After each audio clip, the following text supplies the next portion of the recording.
Hello guys and welcome to the channel success achievement. फिर से अब हम डिस्कस करने वाले हैं आज के इंपॉर्टेंट अपडेट्स गाइस। 69 शिक्षक भर्ती के ऑर्डर को लेकर हम डिस्कस करने वाले हैं। साथ ही साथ आपकी कोर्स जो है वो नियमित रूप से कब से शुरू होगी और पीसीएस 2020 आवेदन की तिथि बढ़ाने की मांग की जा रही है और 5 मई को यूपी बोर्ड कॉपियों का मूल्यांकन शुरू हो जाएगा। वहीं बीएड के कम से कम 4570 डिग्रियां फर्जी मिली हैं। सो गाइस सारी चीज़ें हम वन बाय वन डिटेल में डिस्कस करने वाले हैं। फर्स्ट ऑफ ऑल 69 शिक्षक भर्ती के बारे में हम डिस्कस कर लेते हैं गाइज। तो 69 शिक्षक भर्ती को लेकर जो कयास लगाए गए थे कि 27 तारीख से 1 मई तक जो सुनवाई होने वाली है उसमें आपका ऑर्डर पब्लिकली हो सकता है गाइज। ऐसा नहीं हुआ, आज लास्ट डेट है और आज के लिए भी आपका केस मेंशन होके नहीं आया। लेकिन गाइज फिर भी पॉजिटिवनेस बनी हुई है क्योंकि 3 मई के बाद आपका लॉकडाउन ख़त्म हो रहा है और उसके बाद ये कयास लगाए जा रहे हैं कि कोर्ट जो है वो आपकी नियमित रूप से खुलेगी। लेकिन इस बात का ध्यान दिया जाएगा कि कोर्ट परिसर के अंतर्गत क्राउड अर्थात जो भीड़ है वो इकट्ठी ना हो।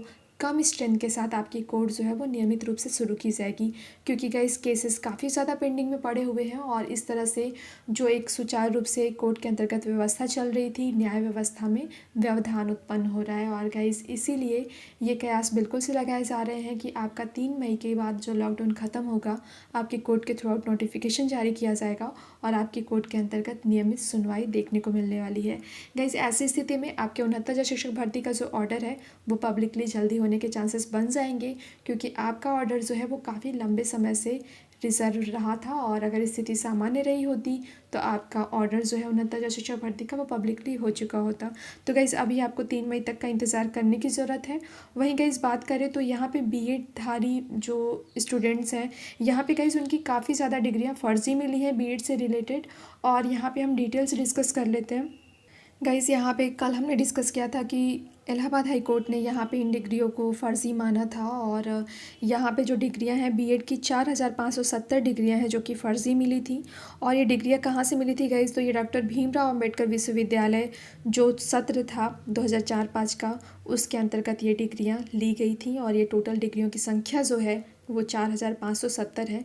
जिसमें से गाइस यहाँ पे काफ़ी मात्रा में जो यहाँ पे बीएड डिग्री ले चुके थे वो शिक्षक के रूप में समायोजित भी हो चुके थे और गाइस उनका समायोजन अब रद्द कर दिया गया है। यहाँ पे दिया गया है 1700 फर्जी शिक्षकों से यहाँ पे रिकवरी हो सकेगी।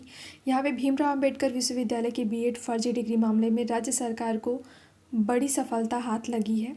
हाईकोर्ट ने इस मामले में फर्जी डिग्री के आधार पर शिक्षक बने लोगों को कोई राहत नहीं दी है और सरकार के फैसले को सही बताया है। अंबेडकर विश्वविद्यालय की फर्जी डिग्री के आधार पर सरकारी प्राइमरी स्कूलों के लगभग 1700 शिक्षकों को विभाग बर्खास्त कर चुका है। तो गाइज़ यहाँ पे इससे रिलेटेड डिटेल्स दी गई हैं। गाइज़ ये काफ़ी क्रिटिकल है कि यहाँ पे जो फर्जी डिग्री है उनके साथ में लोग जॉब कर रहे हैं और जो योग्य हैं वो नौकरी के लिए इंतज़ार में लगे हुए हैं। तो गाइज़ ये काफ़ी अच्छी बात भी है कि यहाँ पे ट्रांसपेरेंसी देखने को मिल रही है और ऐसे करप्ट लोगों के साथ में एक सुनियोजित ढंग से कार्रवाई भी की जा रही है। वहीं गाइस छात्रों ने की पीसीएस 2020 की आवेदन तिथि बढ़ाने की मांग। यहाँ पे स्टूडेंट्स ने गाइस ये मांग इसलिए की है क्योंकि साइबर कैफ़े बंद है लॉकडाउन की वजह से और ऐसी सिचुएशन में स्टूडेंट्स बिल्कुल से अपना फॉर्म जो है वो फिलअप नहीं कर पा रहे हैं और कुछ लोग अपनी मोबाइल से फॉर्म फिलअप कर रहे हैं लेकिन गाइस फिर भी यहाँ पे स्कैनिंग की प्रॉब्लम आ रही है और इस तरह से यहाँ पे क्रिटिकलिटीज़ देखने को मिल रही हैं और पीसीएस 2020 के अंतर्गत आवेदन की तिथि इसीलिए बढ़ाने की मांग भी शुरू हो चुकी है। फ्रेंड्स यहाँ पे डिटेल्स दी गई हैं इससे रिलेटेड और यहाँ पे दिया गया है कि साइबर कैफ़े खुल नहीं रहे हैं। फॉर्म में यहाँ पे फॉर्म में लगाने के लिए फ़ोटो स्कैन की जाती है और ऑनलाइन पेमेंट भी किया जाता है जो सुविधा सभी प्रतियोगी छात्रों के पास नहीं है। लिहाजा पीसीएस 2020 के फॉर्म भरने की अंतिम तिथि को तब तक के लिए बढ़ा दिया जाए जब तक सामान्य स्थिति न हो जाए। तो गाइज़ यहाँ पे डिमांड की गई है, जो भी डिटेल्स होंगी बिल्कुल से आपको प्रोवाइड की जाएंगी। हालांकि बिल्कुल से सही बात है कि फ़ोटो स्कैन करनी होती है, ऑनलाइन पेमेंट करना होता है और यहाँ पे मोबाइल से ये चीज़ें संभव नहीं हो पाने के कारण साइबर कैफ़े बंद होने के कारण ये सिचुएशंस उत्पन्न हुई हैं। वहीं गाइस यूपी बोर्ड की कॉपियाँ 5 मई से जांची जाएंगी। ये आपके उत्तर प्रदेश के अंतर्गत उप मुख्यमंत्री डॉक्टर दिनेश शर्मा ने यहाँ पे जानकारी दी है कि यूपी बोर्ड की हाई स्कूल व इंटरमीडिएट की उत्तर पुस्तिकाओं का मूल्यांकन 5 मई से कराने की तैयारी है और विश्वविद्यालय की परीक्षाएं भी 3 मई के बाद 15 दिनों का वक्त देकर शुरू कराई जाएंगी। वहीं शुक्रवार से माध्यमिक शिक्षा के विद्यार्थियों के लिए दूरदर्शन के स्वयंप्रभा चैनल पर सुबह व शाम को कक्षाएं लगेंगी। तो गाइज़ यहाँ पे इससे रिलेटेड डिटेल्स दी गई हैं। सबसे अच्छी बात यहाँ पे ये है कि 5 मई से आपकी जो यूपी बोर्ड की कॉपियाँ हैं वो चेक होना शुरू हो जाएंगी और साथ ही साथ 3 मई के बाद 15 दिनों के भीतर यहाँ पे विश्वविद्यालय अपने एग्ज़ाम कंडक्ट कराने के लिए अपने यहाँ पे कवायद शुरू कर सकेंगे। तो गाइस स्थितियाँ सामान्य होने पे ये आपको प्रोसेसिंग बहुत फास्ट देखने को मिलने वाली है और कहीं ना कहीं आप ये मान सकते हैं कि अगर स्थितियाँ सामान्य हुई तो आपके जो जितने भी जॉब से रिलेटेड वैकेंसीज़ हैं या फिर जिनका रिज़ल्ट अभी नहीं आया है या फिर जो कोर्ट में पेंडिंग में पड़े हैं वो सारे बहुत ही त्वरित गति से उनका निराकरण किया जाएगा। वहीं गाइज़ परिषदीय स्कूलों में अब 1 घंटा अधिक होगी पढ़ाई। गाइज़ ये कब होगी? जब स्थितियां सामान्य हो जाएंगी तो ये नियम बनाया जाएगा कि पहले जो पढ़ाई 5 घंटे कराई जाती थी वो 6 घंटे कंप्लीट कराई जाएगी, अर्थात जो सिलेबस है वो जल्दी से पूरा हो सके। गाइज़ यहाँ पे दिया गया है कि जब स्थितियां सामान्य होंगी तो ऐसा किया जाएगा और जिस तरह से गर्मियों के समय में 5 घंटे क्लासेस चलती हैं वही सर्दियों में 6 घंटे उसको 1-1 घंटे एक्सटेंड कर दिया जाएगा ताकि सिलेबस जो पीछे रह गया है उसे कवर अप किया जा सके। गाइस इससे रिलेटेड यहाँ पे डिटेल्स दी गई हैं। गाइस इन बातों से आप कहीं ना कहीं ये भी कयास लगा सकते हैं कि शिक्षा विभाग के अंतर्गत जो चीज़ें पेंडिंग में पड़ी है उसको लेकर आपकी सरकार भी काफ़ी ज़्यादा परेशान है और सिस्टम में क्रिटिकलिटीज़ ना हो, अव्यवस्था उत्पन्न ना हो, इसको ध्यान में रखते हुए ये चीज़ें आगे के लिए भी प्लान की जा रही हैं और परिषदीय स्कूलों में अब 1 घंटा अधिक पढ़ाई शुरू करने की जो ये कवायद शुरू करने की बात की जा रही है वो भी इसी बात को इंगित करता है कि कोर्ट रूम आपका जैसे ही खुलेगा आपका 69 शिक्षक भर्ती का जो मुद्दा है वो भी जल्दी से कोर्ट के अंतर्गत निस्तारित होने ही वाला है।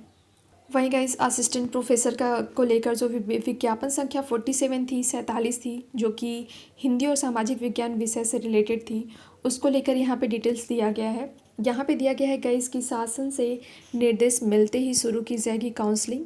यहाँ पे लॉकडाउन के कारण प्रदेश के अशासकीय महाविद्यालयों में विज्ञापन संख्या 47 के तहत हिंदी और सामाजिक विज्ञान विषय में असिस्टेंट प्रोफेसर के 287 पदों पर भर्ती प्रक्रिया फंसी हुई है। इस संबंध में उच्च शिक्षा निदेशक डॉक्टर वंदना शर्मा का कहना है कि शासन से निर्देश मिलते ही इन दोनों विषयों के चयनित अभ्यर्थियों की ऑनलाइन काउंसलिंग शुरू करा दी जाएगी। इस बारे में उच्च शिक्षा निदेशक का interview Amar Ujala Facebook live पर भी देखा जा सकता है। लॉकडाउन के दौरान 33% कर्मचारियों के साथ उच्च शिक्षा निदेशालय में शुरू हुए कामकाज के बारे में निदेशक का कहना है कि कोशिश यही हो रही है कि लंबित कार्यों को जल्दी से पूरा किया जाए और बताया कि निदेशक ने यहाँ पे निदेशालय ने कुलपतियों से बात करके पहले यही योजना बनाई थी कि राज्य विश्वविद्यालय एवं कॉलेजों में 3 मई के बाद परीक्षाएं शुरू कर दी जाएं, लेकिन अब इस बारे में यूजीसी की गाइडलाइन आ गई है। जल्दी शासन के अफसरों के साथ यूजीसी की गाइडलाइन पर विचार विमर्श किया जाएगा और इसी के अनुरूप परीक्षार्थियों और प्रवेश को निर्णय यहाँ पे गाइस लेने का यहाँ पे छूट दिया जाएगा। उन्होंने बताया कि सेमेस्टर परीक्षाओं का ऑनलाइन संचालन शुरू कर दिया गया है और इसकी रिपोर्ट शासन को भेजी जा रही है। तो गाइस यहाँ पे इससे रिलेटेड डिटेल्स दी गई हैं और कहीं ना कहीं आप इन चीज़ों को समझ सकते हैं कि जिस तरह से ये नोटिफिकेशन है शिक्षा विभाग से रिलेटेड उसको लेकर विभाग खुद से भी परेशान है कि स्थितियाँ सामान्य हो और इन भर्तियों को कंप्लीट कराया जा सके। वही गाइस यहाँ पे यूजीसी का यहाँ पे गाइडलाइन है, आप देख सकते हैं यहाँ पे दिया गया है कि स्थिति सामान्य हुई तो इंटरनल असेसमेंट से करें पास। ये यूजीसी की गाइडलाइन है गाइस और यहाँ पे आप देख सकते हैं 50% जो 50% है अंक इंटरनल आकलन से और 50% जो है अंक पिछले प्रदर्शन के आधार पर दिए जाने की बात कही गई है। तो इस तरह से गाइस यहाँ पे डिटेल्स भी दी गई हैं कि परीक्षाओं का आयोजन कब कब होना चाहिए वो दिया गया है। मूल्यांकन व परिणाम की घोषणा को लेकर यूजीसी ने गाइडलाइन जारी किया है।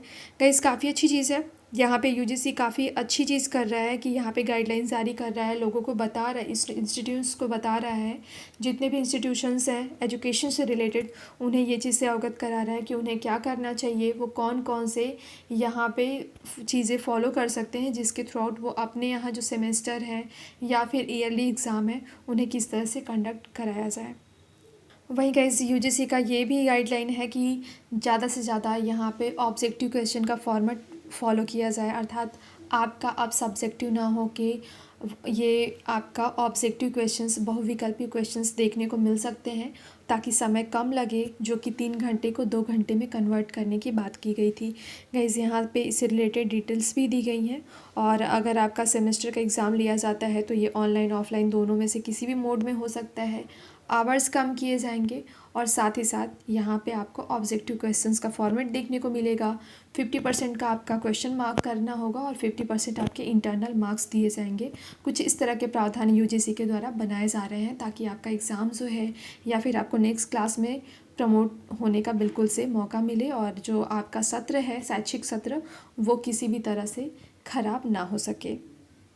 सो गाइस, इस वीडियो में इतना ही। गाइस वीडियो को लाइक करिएगा, शेयर करिएगा, साथ साथ चैनल को सब्सक्राइब करिएगा और बेल आइकन को प्रेस करिएगा, ताकि जो भी लेटेस्ट अपडेट्स हो आपको प्रोवाइड की जा सके। और साथ ही साथ गाइस, यहाँ पे फिज़िकल डिस्टेंसिंग को मेंटेन रखिए और ज़्यादा से ज़्यादा ये कोशिश रहे कि आप आइसोलेशन में रहें।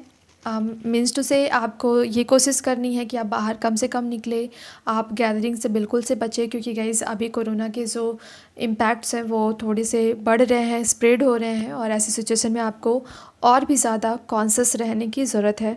So guys, first of all आपको यही करना है कि अपने आप को सेफ़ रखना है।